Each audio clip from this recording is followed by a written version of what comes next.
Sexy. Thank you so much for joining me again today. I'm Dr. Limor, your friendly sex and relationship counselor and therapist. This is Anti-Aging Sensuality. I'm so glad to have you here again. And today, I want to discuss a very interesting topic, as always. Today, it has to do with our sexual well-being. Does it have to do with our sexual frequency, our sexual happiness, our sexual contentment? Does it have to do with the overall well-being of our lives? Does it have to do with good functioning? Does it have to do with good health, mental and physical?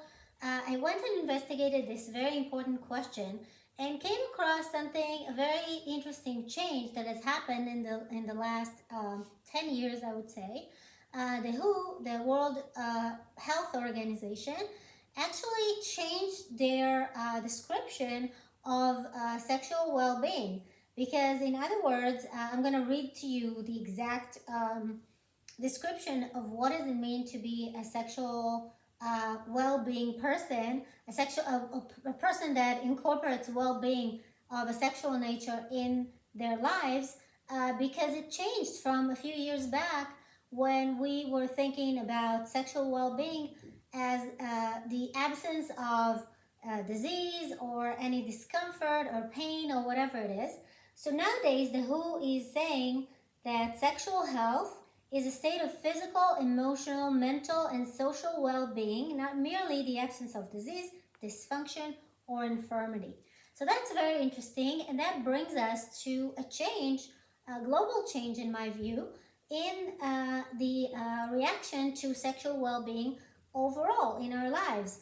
And I went and investigated what does the data have to say about this topic of sexual well-being. Do we incorporate this in our lives? And how does it impact our ability to maintain an overall well-being?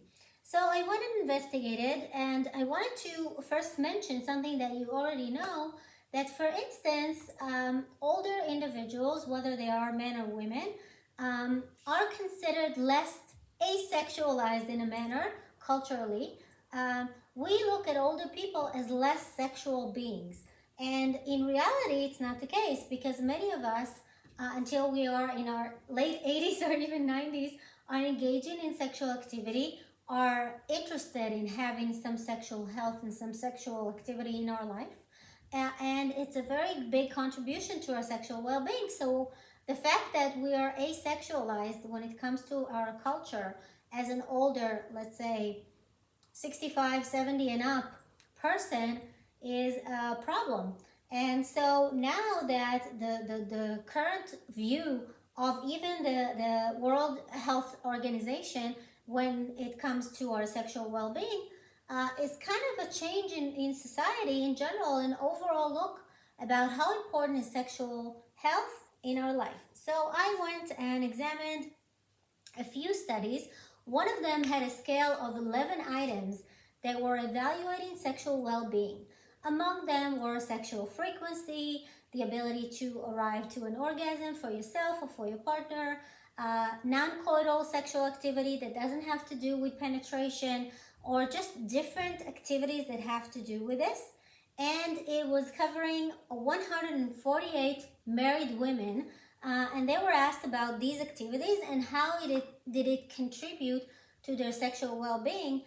And it was overall a smashing total response, a positive correlation between these items in the 11 scale item that were showing that women, they were achieving more sexual satisfaction, more orgasms, more exchange of non-coital activity with their partner, and anything that has to do with intimacy were attesting to a much higher sexual well-being and overall well-being, to their physical, their emotional, their mental health.